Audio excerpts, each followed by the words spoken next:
It's so lovely to see you again. We have spoken twice now, in person and before on Zoom.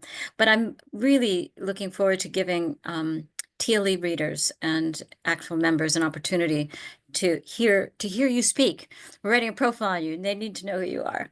So Kei Tsukamaki teaches Japanese, but you tell readers just a little bit about yourself, your salient Absolutely. background. Absolutely.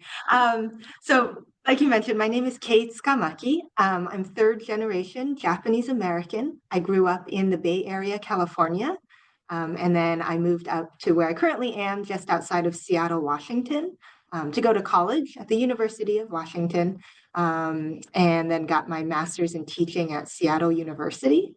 So I was really lucky growing up in California. I studied Spanish, middle school and high school.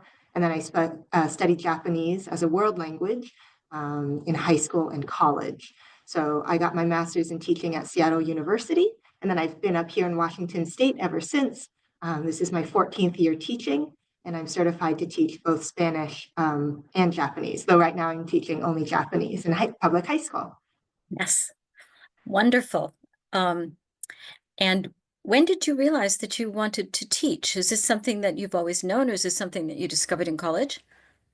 I've always known I wanted to be a teacher. I have a project that I drew when I was in first grade that says, when I grow up, I want to be a teacher because I like helping people. And so I've always loved the idea of being part of other people's education and learning. And I didn't know I wanted to be a Japanese teacher until college. I majored in Japanese. And so that's when I really decided that language education was where I really wanted to spend my life. And you are not a Japanese heritage speaker. Japanese is part of your heritage, but you did not speak it. You needed to learn it in school, just like your students are learning it from you. Yeah, that's correct. Hmm. That's an interesting thing to contemplate, that you went through the same process that they are going through. I always find that to be interesting. Yeah, Um, yeah, and you believe in lifelong learning, if I'm not mistaken. Um, absolutely.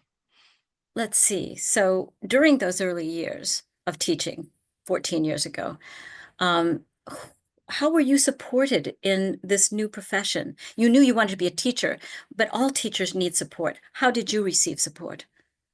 Yeah, I was really lucky that the first teacher that I observed in my before I got my formal student teaching process placement recommended that I join my state Japanese Teacher Association.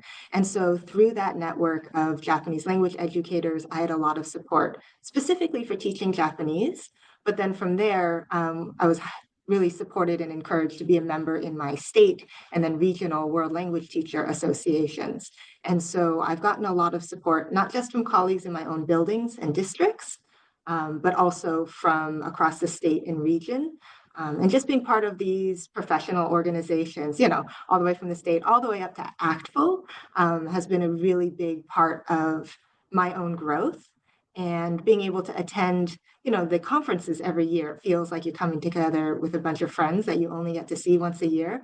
And that has been such a huge lift for me, not just professionally, but also just in, rejuvenating your spirits and reconnecting with people.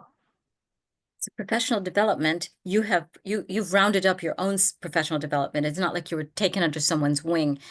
And is this something that you feel other teachers can accomplish? Can others do that? Do you recommend it? Absolutely do. I think professional development outside of, the required things that you have to do for your district or school is really important. And so I'm super passionate about making sure that meaningful and relevant professional development is accessible for all teachers. I think especially world language teachers, where we might go to kind of general sessions that aren't super applicable specifically to language acquisition and the skills that we teach in our classes, but also making sure that accessing professional development is sustainable for teachers. It's a lot to ask for us to travel or give up time with our families. So finding ways to make sure that teachers are sustained in our professional development and in balancing our own lives outside of work as well. So this will be part of your goals during your tenure as spokesperson for the world language educator profession. Absolutely. I'm super lucky to be able to attend all 5 regional conferences. And I am really enjoying meeting all the teachers. And it's been really great to see how many teachers at these different conferences are first-time attendees. Ah, And also really making sure that we're helping teachers network and reach out to the colleagues they have back home who aren't able to or don't see the value in coming to conferences and workshops. So really making sure that we are supporting our networks and getting the message out about how meaningful these professional development opportunities are.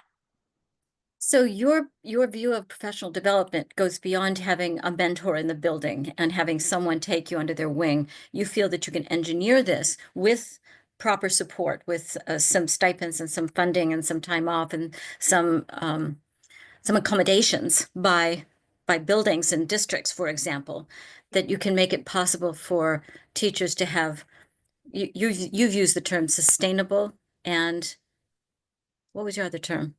Accessible. Yes, accessible and sustainable professional development. We're going to see a lot of that during your tenure. I hope so. I really think it's important. And of course, it's really important to have mentors within your own building or close to home. But I really think our power as a profession or our strength comes from this whole network of all of us around the country. We're not just in isolation, we're all working together. We all have common goals. And I think it's really important for us to nurture and sustain those relationships amongst those of us in the profession. That sounds like a stellar year. ACTFL is so fortunate to have you as a spokesperson this year.